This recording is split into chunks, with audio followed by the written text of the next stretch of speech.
He died. Right there on our porch. While help stood just 10 feet away. Not because they didn't want to save him. Because someone, in a tidy polo shirt and a clipboard, told them they couldn't. Henry collapsed in our living room. One minute he was laughing at some stupid joke he made, and the next he was on the floor, gasping like a fish out of water. I called 911. The ambulance came. Sirens wailing like salvation, cutting through our quiet little street. But they stopped.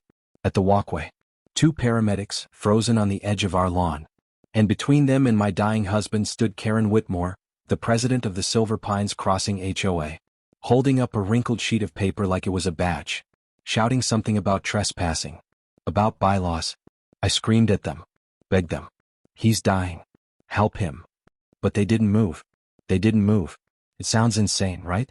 Like something out of a bad movie you'd turn off halfway through because it's too unrealistic. But it happened. And by the time they pushed past her, finally, Henry was gone. This is the story of how one woman's thirst for control cost my husband his life. And how grief turned into a fight. A fight I wasn't ready for, but one I had no choice but to take on. Because if I didn't, it wouldn't just be Henry. It would happen again. To someone else. Maybe someone you love. But before we dive in, could I ask you for something small? If you believe stories like this need to be told, please hit that like button. Subscribe if you want to hear more true stories that matter. And if you're watching right now, drop a comment and tell me where you're from. It's amazing to see how many of us are connected by these fights for simple human decency. Thank you for being here. Now, let me tell you everything.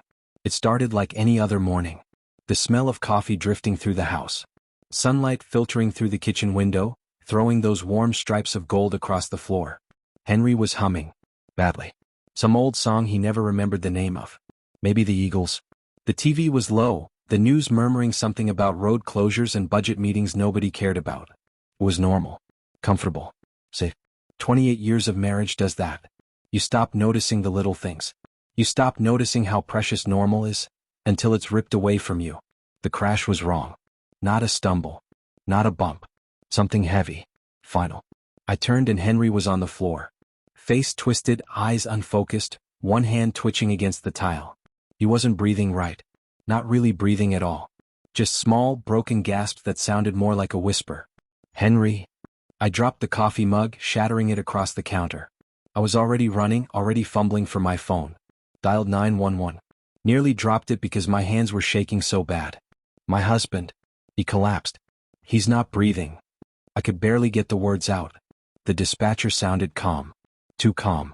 Stay with him. Help is on the way. And I believed her. Because when you call for help in America, help comes. Right? Sirens came screaming down our street a few minutes later. That shrill, rising cry that always sounded like hope. I ran to the door. Waving. Yelling. He's inside. He's dying. Hurry. They saw me. I know they saw me. But they didn't come. They stopped. Just stopped. 2 paramedics, both looking nervous, hesitant, standing just past the sidewalk like there was an invisible wall in front of them. I didn't understand. Not at first. Not until I saw her. Karen Whitmore. Standing on our front walk like a gatekeeper from hell. Clipboard in hand. Paper fluttering. She was saying something. Pointing. Waving the paper around like it was the 10 Commandments. What are you doing? I screamed. Help him. He's having a heart attack. One of the paramedics, I later learned his name was Torres, shouted back. Ma'am, we're being told we can't enter the property. HOA orders. There's an access dispute. An access dispute. While my husband was dying. My brain couldn't even process it. They were arguing over property lines. Bylaw 22B. Karen screeched. Unauthorized personnel may not enter during an active dispute. Unauthorized? They were paramedics. I begged them. I screamed. I think I even threatened to sue them, which was ridiculous because all I cared about was Henry breathing again. Karen didn't care. She held that stupid piece of paper like a sword. And those poor paramedics? They didn't know what to do. Until finally Torres snapped. Screw this, he muttered and pushed past her.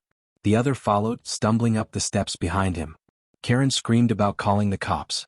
I screamed back to do it. But none of it mattered anymore. Because by the time they reached Henry, it was too late. He was gone. Right there. In our home. With help 10 feet away. And Karen Whitmore standing between life and death, choosing death. The silence after Henry was gone was the worst thing I've ever heard. No sirens. No shouting. No breath. Just the sound of a man's life slipping out of the world while paper rules held the door shut. I don't remember much of what happened right after. Someone, maybe one of the paramedics, tried to pull me away. I must have been screaming. My throat was raw later, but I don't remember the words. Only that I kept grabbing at Henry's shirt, begging him to wake up, like maybe I could pull him back by sheer force of will. They worked on him, compressing his chest, hooking up oxygen. But it was too late. Too much time lost. Too many heartbeats missed. I sat there on the floor, arms wrapped around myself, rocking back and forth like a child. I could feel the neighbors watching from behind their curtains. I could feel Karen still standing there, clutching her precious clipboard. It wasn't an accident. It wasn't a misunderstanding. It was a choice. And my husband paid for it. They finally loaded Henry into the ambulance. But they didn't turn on the sirens this time. No hurry anymore. No hope. I rode with him to the hospital anyway. Held his cold hand the whole way even though the paramedic sitting across from me wouldn't meet my eyes. When the doctor finally came out of the ER, his face said everything before his mouth did. "I'm sorry." He was gone when he arrived. Gone. Just like that. One piece of paper. One woman's obsession with control. One set of paramedics too afraid of a lawsuit. That's all it took. When I got back home, the sunlight that had looked so beautiful that morning felt sharp and cruel. The house was too quiet. Every corner of it still smelled like Henry. Coffee. Aftershave. Toast he always burned. I sat at the kitchen table for hours, staring at nothing. At some point I reached for my laptop. My hands were still shaking. I typed in the words that wouldn't leave my brain. Silver Pines Crossing HOA bylaws. It took a while to find them. Buried 3 pages deep behind password walls and ugly PDF scans. But when I found them, there it was. Bylaw 22B. Hidden under pages of legal language no normal person would ever read. In the event of unresolved property disputes, external access to the property may be temporarily restricted to non-affiliated personnel until such dispute is formally resolved. No exceptions. No asterisk saying unless someone is dying. No common sense. It was written to keep out unlicensed contractors. People fixing fences without permits. Not paramedics. Not emergency responders. But Karen twisted it. Warped it into a weapon. And it killed my husband. I stared at the words until they blurred. Until the screen doubled and tears finally spilled over. I wasn't thinking about lawsuits then. Or revenge. I was just thinking. How was this real? How could anyone care more about a line on a map than about a life? The next morning, someone left a piece of paper under my doormat. No envelope. No signature. Just 4 words written in big, ugly letters. Troublemaker. Watch your back. I stood there barefoot on the porch, holding the note with trembling fingers. I wasn't just grieving anymore. I was being warned. This wasn't about a stupid rosebush or a bylaw anymore. This was about control. Punishment. Fear. And somewhere inside me something started to crack. Not break. Not shatter. Crack. Like the first hairline fracture in a dam holding back a flood. And that flood was coming. I went inside. Closed the door. Locked it. Slid down to the floor with my back against it, clutching the note like it was burning my skin. Henry was gone. But I wasn't. And I had a choice. I could let them scare me into silence. Or I could fight. Even if I was terrified. Even if I was alone. Somewhere out there, Karen was already plotting her next move. Counting on me to crumple like so many others had before. And maybe once I would have. But not this time. Because when you lose everything that matters, you stop caring about playing nice. You start caring about truth. And justice. And making sure that people like her never get to hide behind paperwork again. Especially when it costs lives. The next few days were a blur. I moved through the house like a ghost. Answering the door for casseroles I didn't want. Picking up the phone just to hang it back up because I couldn't bear to hear another voice say, "I'm so sorry for your loss." I wasn't ready for sorry. I wasn't ready for anything except rage. Henry's chair sat empty at the kitchen table. His jacket still hung on the hook by the door. His slippers sat by the bed like he might walk back in any minute and need them. I didn't move them. I couldn't. It was easier to pretend he was just out for a drive. Just late getting back. Anything but the truth. Then the second note came. Folded under the windshield wiper of my car. Again, no envelope. No signature. Just 5 words this time. You should have stayed quiet. I stood there in the driveway, sunlight burning the top of my head, reading those words over and over like they might rearrange themselves into something less cruel. They didn't. My hands shook as I pulled the note free and crumpled it into my pocket. I looked around, but of course no one was there. Just the endless line of neatly trimmed lawns and matching mailboxes. The perfect, sterile neighborhood Karen was so proud of. I wasn't crazy. Someone was trying to scare me. And it was working. But fear has a funny way of turning into something else when you've already lost the worst thing you could lose. It turns into fuel. That afternoon, I found myself knocking on Walter Green's door. Walter lived 2 streets over. Retired attorney. Grumpy, sharp-tongued, and known for arguing about trash pickup schedules like they were constitutional crises. Henry used to call him Old Wally, with a smile, shaking his head whenever Walter sent out another sternly worded letter about lawn decorations. Now I needed him. Walter opened the door wearing a faded flannel shirt and a pair of reading glasses pushed up on his forehead. He frowned when he saw me. "Maggie," he said, voice softer than I'd ever heard it. I heard. "I'm so damn sorry." I didn't answer. I just held out the crumpled note. He took it. "Read it." His jaw tightened. "Come in," he said. Walter's house smelled like old books and stronger coffee than any human should drink. Stacks of paper littered the kitchen table. Newspapers, law journals, a half-finished crossword. He sat me down, poured me a cup of the blackest coffee I'd ever seen and listened. Listened while I told him everything. About Henry.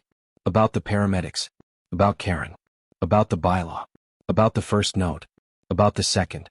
When I finished, my hands were shaking so badly I had to set the coffee down before I dropped it. Walter leaned back in his chair, tapping the edge of the note against his palm. "You want to fight them?" he said. It wasn't a question. I nodded. "But I don't even know where to start," I admitted.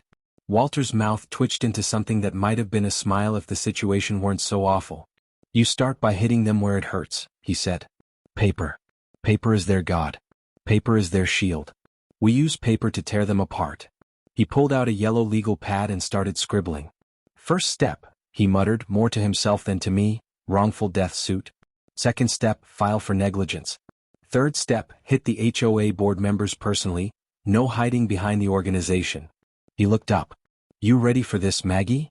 I thought about Henry, lying cold and still on the living room floor. About Karen waving her stupid clipboard like a battle flag. About the neighbors peeking through their blinds and doing nothing. I thought about the notes. And I thought about the hollow place in my chest where my future with Henry used to be. "Yeah," I said. "I'm ready." Walter nodded once, sharp and certain. "Good. Then get ready to be a damn storm." He handed me a pen. "Sign here," he said. "Let's burn them down the right way." The next morning the doorbell rang. For a second my heart jumped into my throat. Maybe it was another note. Maybe Karen had sent someone to remind me what happens to people who don't stay in line. But when I cracked the door open, it wasn't a threat standing there. It was Mrs. Donna Whitfield. 72 years old, maybe 5 feet tall on a good day, wrapped in a knitted shawl even though the spring air was warm. In her hands she held a plate of lemon bars, trembling just slightly. "Hi, sweetheart," she said, voice soft and cracking like old wood. I thought, maybe you could use some company. I blinked at her. For a moment I didn't know what to do. Then I stepped aside. "Come in, Donna." She shuffled inside, her orthopedic shoes making little squeaks against the hardwood. I led her to the kitchen, cleared a space on the table between a pile of unopened mail and Walter's legal pad. She set down the plate. "I didn't know if you liked lemon," she said. I didn't want you to be alone." For a minute we sat there in silence. Me staring at the plate. Her staring at her hands. Finally she spoke. "I saw it, you know," she said quietly. "I saw what Karen did. I saw the ambulance stop." I swallowed hard. She looked up at me then, and there was something raw in her eyes. Not pity. Fear.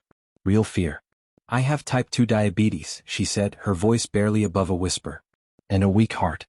Doctor says if I ever go into cardiac arrest, minutes matter." She pressed a trembling hand to her chest.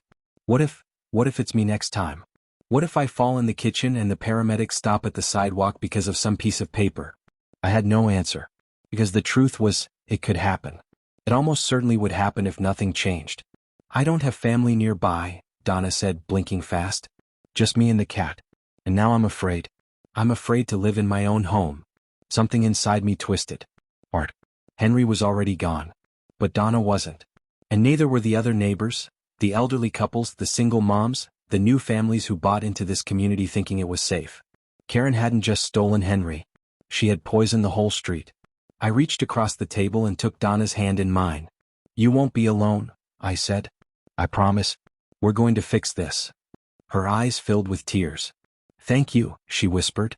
After Donna left, after I watched her tiny frame shuffle back across the street, clutching her purse like a shield, I sat back down at the table and stared at Walter's legal pad. This wasn't just for Henry anymore. It was for Donna. For all of us. For every terrified neighbor who peeked through the blinds and stayed silent because they thought the rules mattered more than people. Karen counted on silence. She counted on fear. Not this time. Walter came by that afternoon, carrying a battered briefcase and a look in his eye like he was ready to start a war. He spread out documents across the kitchen table, lawsuit templates, precedent cases, statutes. We're hitting them on every front, he said. Civil liability. Negligence. Violation of public safety protocols. He tapped the table. And we're naming Karen personally. No hiding behind the HOA. I smiled for the first time in what felt like forever. It wasn't a happy smile. It was the sharp, brittle kind you get when you're about to walk into a fire and you know it. Good, I said. She deserves it. Walter nodded. And we're not waiting. We spent the rest of the afternoon drafting the initial filings. My hand cramped from signing so many pages. Every signature felt like a tiny rebellion. A tiny piece of Henry's memory carved into stone. By nightfall, the first shots had been fired. The HOA board would be served in the morning, Karen included. And I would be ready. Because this wasn't just my fight anymore. It was a fight for every neighbor too scared to speak. For every ambulance forced to stop. For every life Karen thought she could gamble with because of a bylaw. They thought they could bury me under rules. They didn't realize I was learning how to use those same rules to tear them apart. Walter didn't waste time.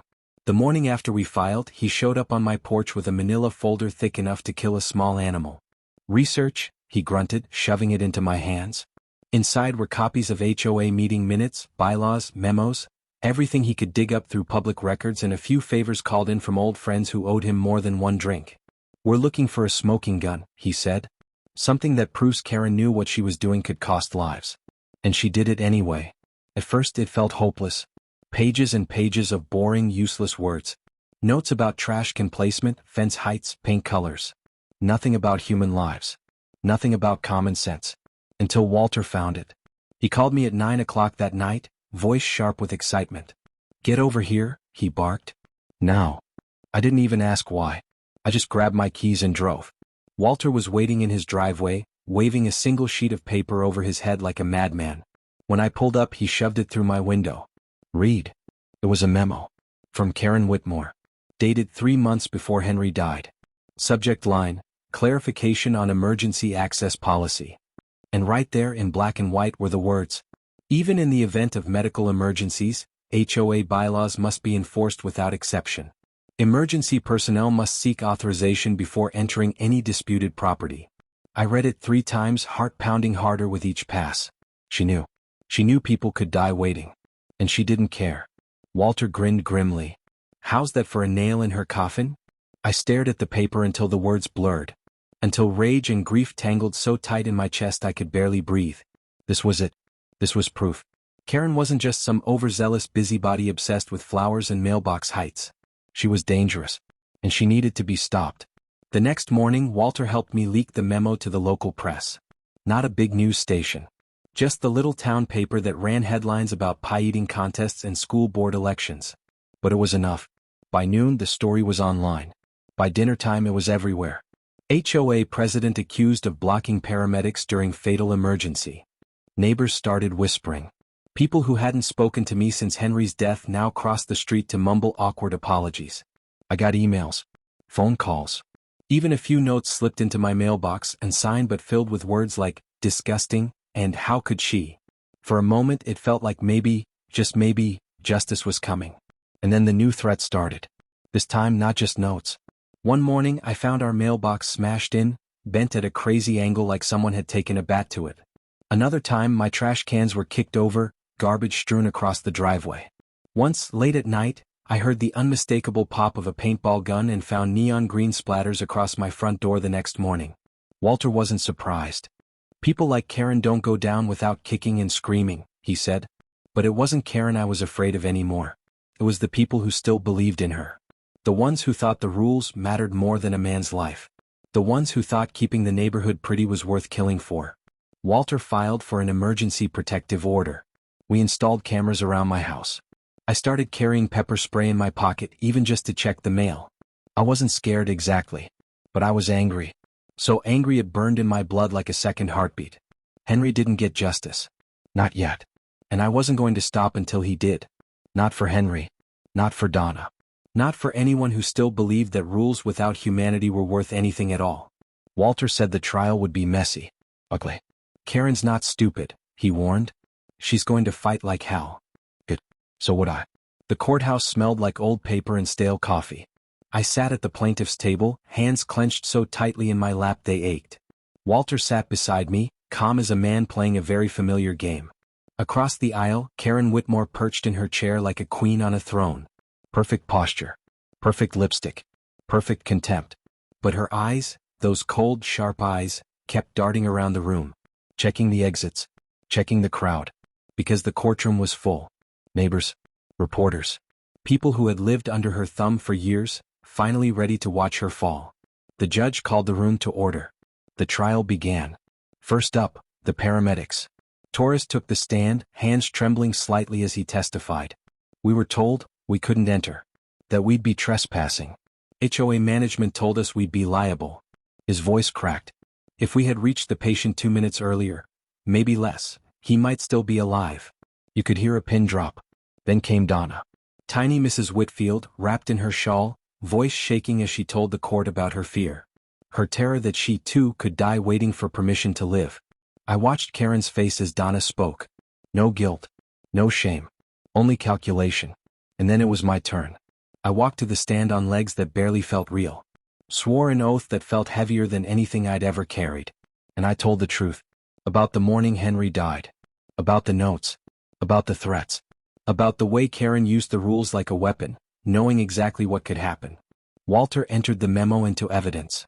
The one where Karen made it clear, rules first, lives second. Karen's lawyer tried to spin it. Tried to paint me as emotional, grieving, irrational. I didn't care. Because the jury wasn't blind. They saw Karen's coldness. Her disdain. Her utter lack of remorse. When Karen took the stand it was a disaster. Walter's cross-examination sliced through her like a razor. Mrs. Whitmore, he said, voice dripping with politeness, did you or did you not instruct HOA members to prevent emergency personnel from accessing properties in dispute? Karen fumbled. Stammered. Tried to explain. Tried to shift blame. But the memo was clear. The facts were clear. And finally, her voice cracked. I was just following the bylaws, she shouted. The room gasped. Because in that moment, everyone understood. Karen valued rules over lives. And it cost Henry his. The jury didn't take long. They found Karen and the HOA liable for wrongful death and gross negligence. Damages were awarded. More importantly, the court ordered a full restructuring of Silver Pines Crossing HOA. Bylaws rewritten. Emergency services prioritized. Mandatory training for every HOA board member in the county. Karen was removed from her position immediately, facing further civil suits. It wasn't jail, but it was something. It was accountability. And sometimes that's the closest thing to justice you can get. I stood outside the courthouse, the sunlight warm on my face, and finally let the tears come. Not just for Henry. For all the people who might live because of what we did. Because we didn't stay quiet. Because we didn't let fear win. And because sometimes, even in the darkest moments, you can fight your way back into the light. Thank you for watching this story. If it touched you, please like the video, subscribe, and let's make sure no more Karens get to hide behind a clipboard. Stay safe. Stay strong. We're stronger together.